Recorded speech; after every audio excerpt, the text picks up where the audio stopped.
Isa lang akong basurero noon. Pagod, marumi, walang direksyon sa buhay. Pero may pangarap pa ring umaahon. Ako si Ronald. Araw-araw akong naglilinis ng basura. Sa init at ulan, umaasang balang araw, makakahanap din ako ng pagkakataong magbago.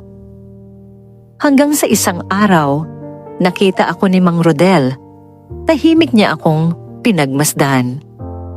May kakaibang awa sa kanyang mga mata.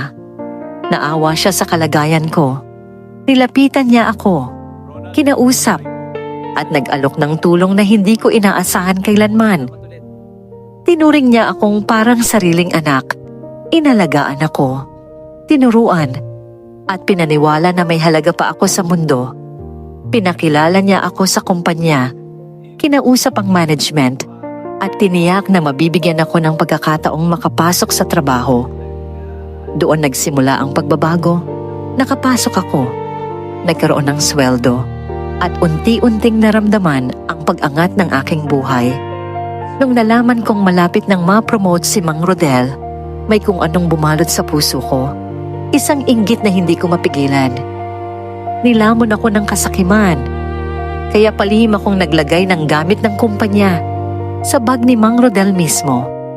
Pagkatapos noon, ako mismo ang nagsumbong sa guard.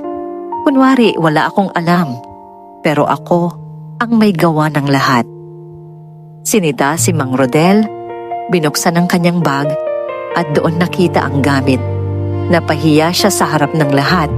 Umiiyak siya, nagmamakaawa. Wala siyang nagawa. Walang naniwala sa kanya.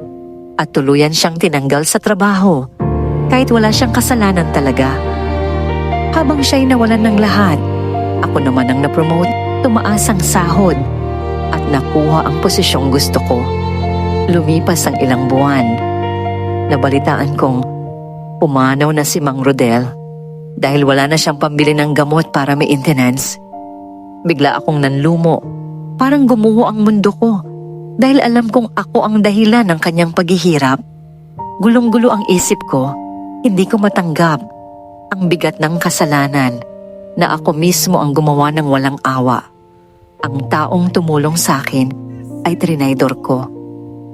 Hindi na ako makatulog. Gabi-gabi akong pinapahirapan ng konsensya. Paulit-ulit kong naaalala ang aking kasalanan sa kanya. Sa panaginip, nakikita ko siya.